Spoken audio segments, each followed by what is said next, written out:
दोस्तों, कोई बचपन से जीनियस पैदा नहीं होता। हर कोई गहन अभ्यास से जीनियस बन सकता है।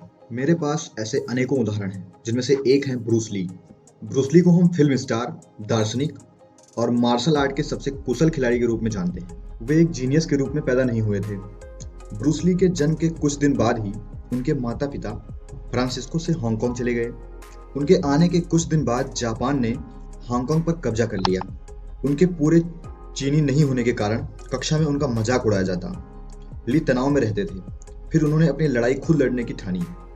उनके मार्क्स कम आते थे, पर वे इतनी लड़ाई करते थे कि उनके माता पिता को उनका स्कूल बदलना पड़ा। ब्रूस ली जब 13 वर्ष के हुए तो उनकी मुलाकात उनके शिक्षक यिप मैन से हुई।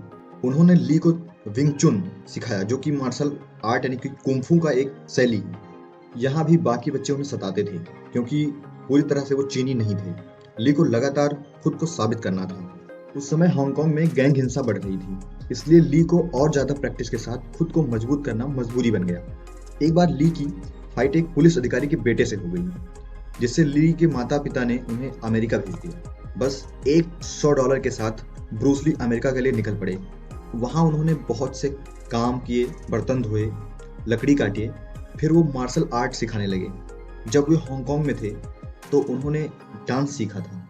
मार्शल आर्ट और डांस को मिक्स कर लड़ाई का एक नया तरीका अपनाया, जिससे कोई उनकी चालें समझ ही नहीं पाता था। वो कहते थे, जब लोग मेरे पास सीखने आते हैं तो वे अपना बचाव करना सीखने नहीं आते। वे हरकत, क्रोध या दृढ़ संकल्प के माध्यम से खुद को व्यक्त करना सीखना चाहते हैं। ली में ये प्रतिभा जन्मजात नहीं थी।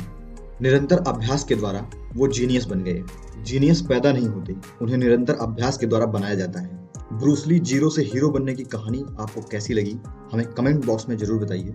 और लगातार नई नई चीजें सीखने के लिए हमारे चैनल को सब्सक्राइब कर लीजिए और हमारे और वीडियोस देखते रहिए।